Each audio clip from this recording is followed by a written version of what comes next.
I aim to motivate and inspire viewers to see the clothes they wear as an expression of their personality and their beliefs. This is the Slow Wardrobe. Come and have a look.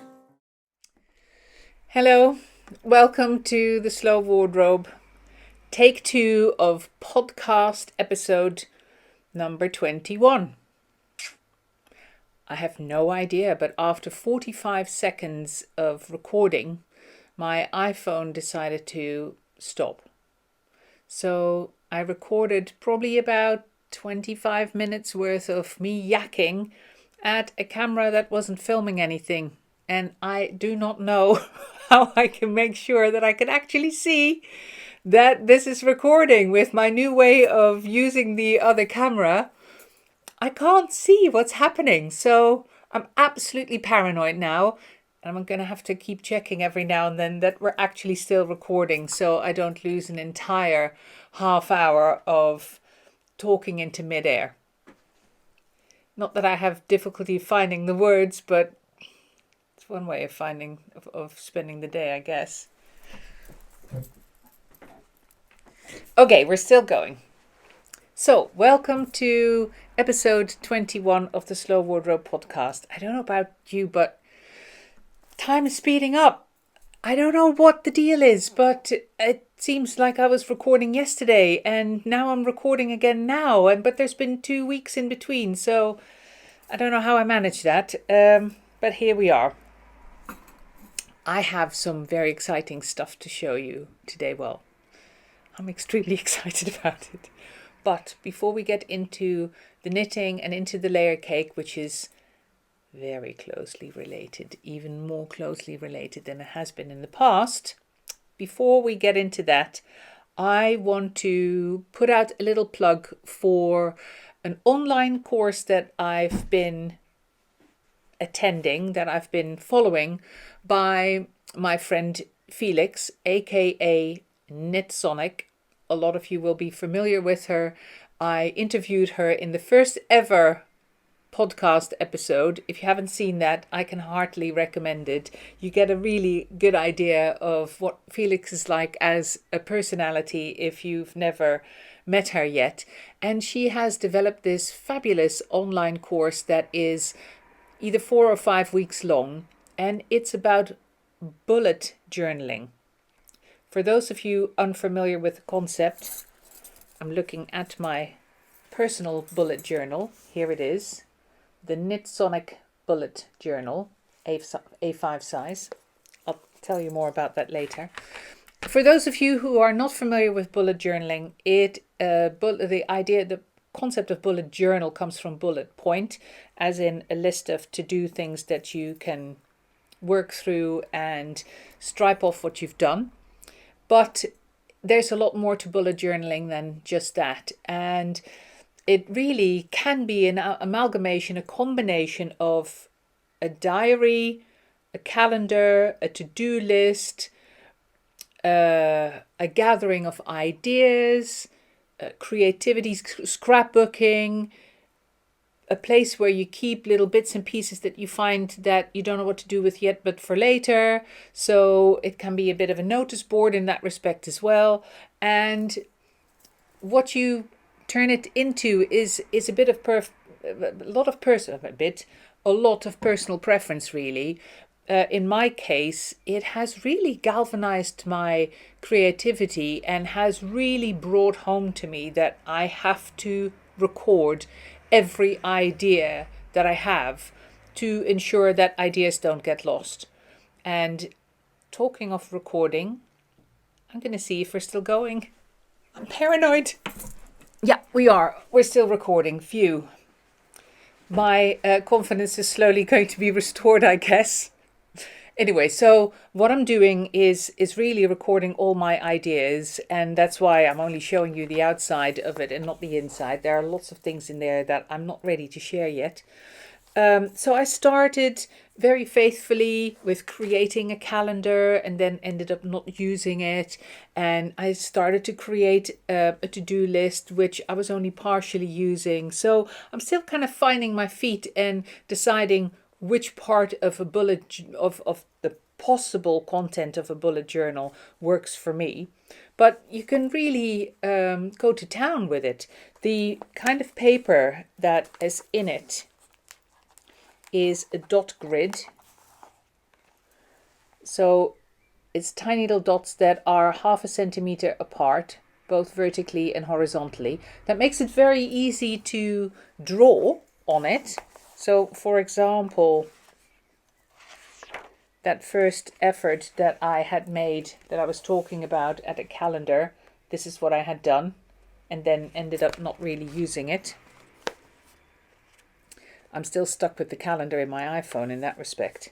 But I've got pages and pages in the back of design ideas and the stuff that I'm working on at the moment, and jotting down notes, etc. That's all working a treat.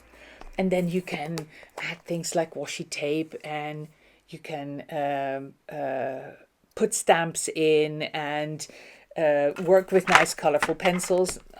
I'm doing a lot of that. So I bought myself a set of coloured pens. And, like I said, you can go more towards scrapbooking. You can paint in it, whatever you like, really.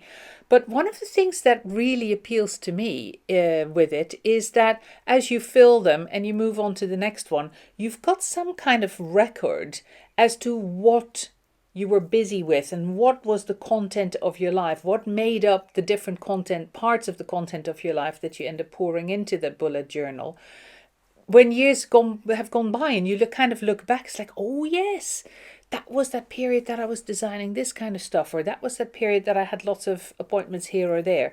So again, that's very personal, of course, but I really like that idea that you have something else than photographs to look back on your life with. So, KnitSonic, here's the web details. Felix is going to run more of these courses. There are Zoom meetings involved when you're on the course that I found extremely helpful, and you can watch those later if you aren't able to attend and things like that. So look for new dates on her website, and I can heartily recommend it. I never would have gotten into this if it hadn't been for realizing that there was a course and then thinking, you know what, I'm just going to jump in and see whether I like it. I hadn't even decided that I wanted to do bullet journaling yet, but it is really, really fun and extremely useful. And unlike you thinking, oh, it's another thing I need to do, that's not what it's like at all. It actually galvanizes and brings things together. It can be very integrating. At least I know for a fact that it is for me. And you can make it that for you depending on how you make it work. So go have a look. And thank you, Felix. I loved doing this.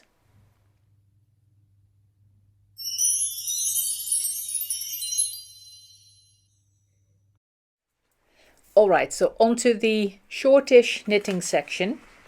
What have I been working on? I've got my work in progress and some almost finished objects, or will become clear when I can show them to you, in my gorgeous project bag. I've got a whole bunch of, remember that this was the one that I showed you from Midwinter Yarns, and it clips closed, and I've got a whole bunch of stitch markers on the clip, and I didn't want to drop those. That's why I was being very clumsy and very careful with opening this. But here you go. Let me take out what I've got here. I've got the smallest whip in the world because it's just the start of something new, but it belongs to something that has been completed that I will show you next. So imagine the sleeve of the duster that I'm wearing, the boxy sleeve of the duster. Very low inset with this dropped shoulder, and then 3/4 lengths with a very wide hem at the bottom, little split. And now let me show you this.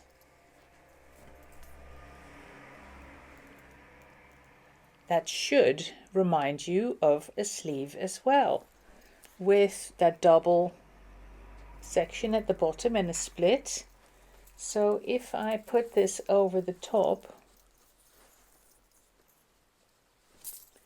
of the duster sleeve, I pretty much cover the duster sleeve with it, like so. Got 2 of these. Now look at this white linen fabric. There it is. That's the same linen that this has been knitted with.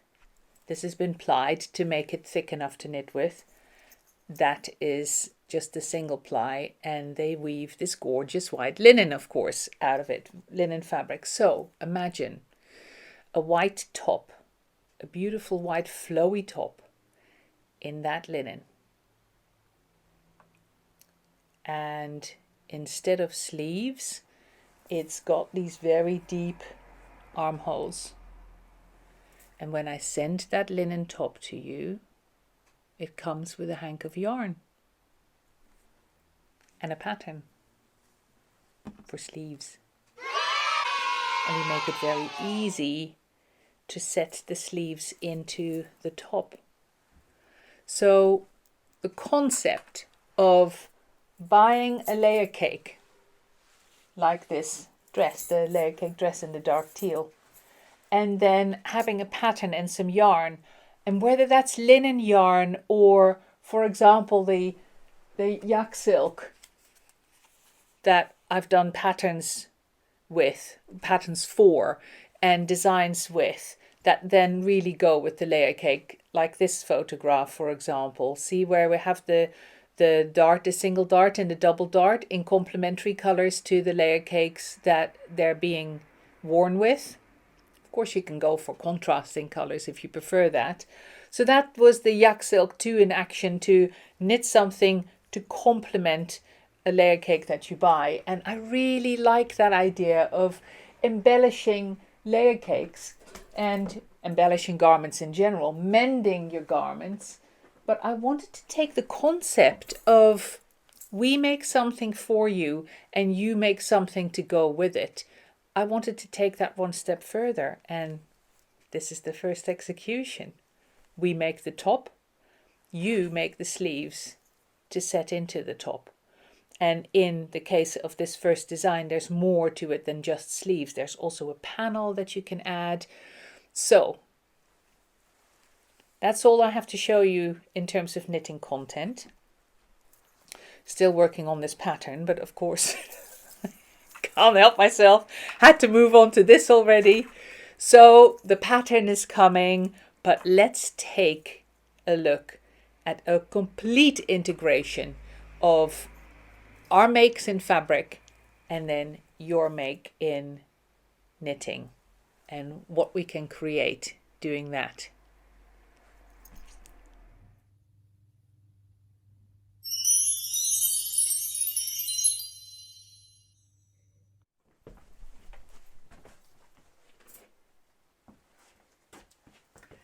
Ta-da! Loose linen, light, cover up for summer. One size fits all again. Shorter in the front, longer in the back. Elegant silhouette.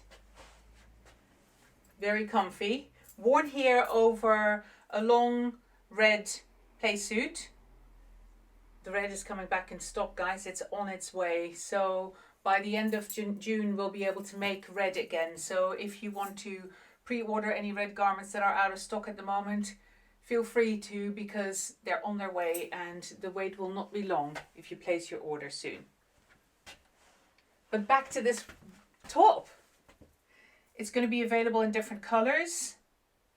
And at the moment, I only have the white to show you because that's all I have at the moment. And over in 2 weeks, the next podcast, I should be able to show you other colors as well. But for now, here's the shape. And I'm going to show you something so clever, because this is going to have sleeves. Not my sleeves, your sleeves.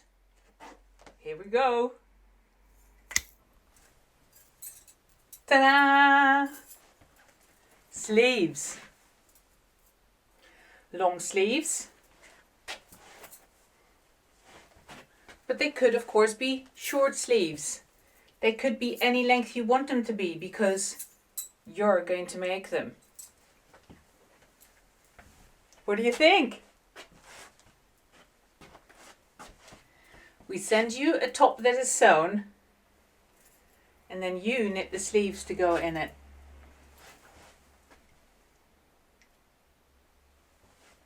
One size fit all, lovely cover up for summer, but can of course be worn year round. It'll fit over any and all of your layer cakes because of its shape and its size.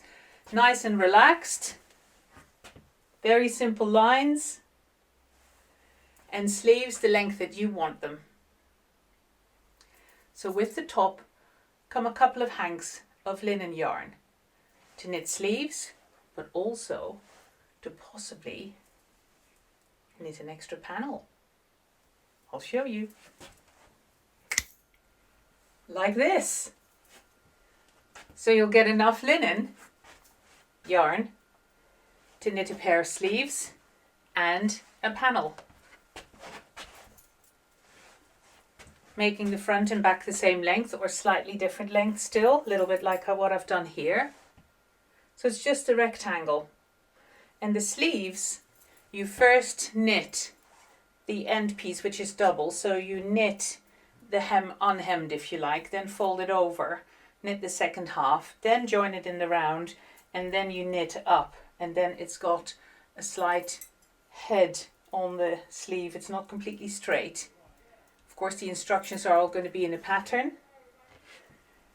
Loose and airy, and we make the top such that there's going to be a little flap like this. I'll show that up close.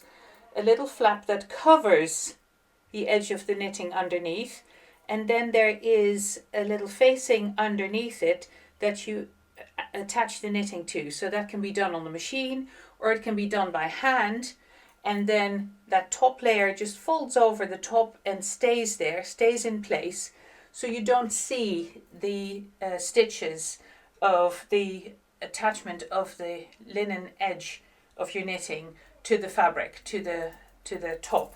Same here at the bottom. This is all pinned together because I just finished knitting it yesterday evening. Same thing applies. We've got a little piece of facing that you attach the knitting to, hand sewing or machine, and then this flap just folds over the top to finish it very nicely, and that way you can still see the raw edges here, and it all fits very nicely together because of course those raw edges remind of the yarn. They look similar because they are made out of the same material as the yarn that the sleeves and bottom are knitted of. What do you think? Isn't it glorious?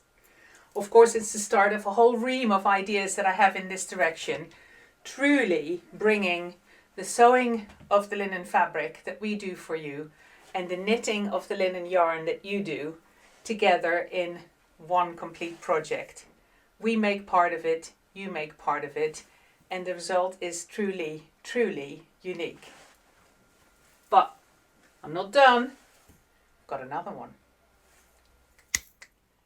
And here's number 2. I bet with some of you, when you heard cover up, you thought, hang on a minute, isn't a cover up a dress? So here's a dress. It's knee length on me. So, well, not quite knee length. It's kind of above my knee. See, about 3-4 inches above my knee. So if you're average size 5'5", 5'6", it'll be on your knee. And if you're below that, it'll slightly be over your knee. And if you like the idea of a dress being long, look what we've done at the bottom. We've given both the front and the back of this exactly the same finish at the hemline. So what can you do? Have you guessed it yet? I'll show you. Attached knitted panel. I only have one of these. The one that it's the same one that was attached to the top. So I've just pinned it onto this one to give you an idea, because of course you would give the back of the dress the same panel, and then you could choose to either leave them open at the side or attach them together and close the bottom of the dress. So with or without splits. What do you think?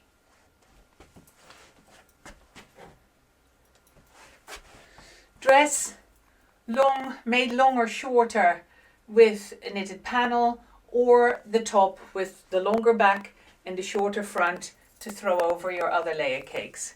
Longer sleeves if you want them to, or shorter sleeves, and any of the tops, both the long and the short, come with plenty of yarn to play with. Extra panels if you wanted to. You could knit extra panels and turn them into pockets, for example, because linen is extremely strong. So if you would try with this 3-ply yarn, if you try to break it, you could not break it by hand. It is very strong. So you could knit panels out of them and attach those. The pattern will have instructions for all of those different varieties on it. Here it is.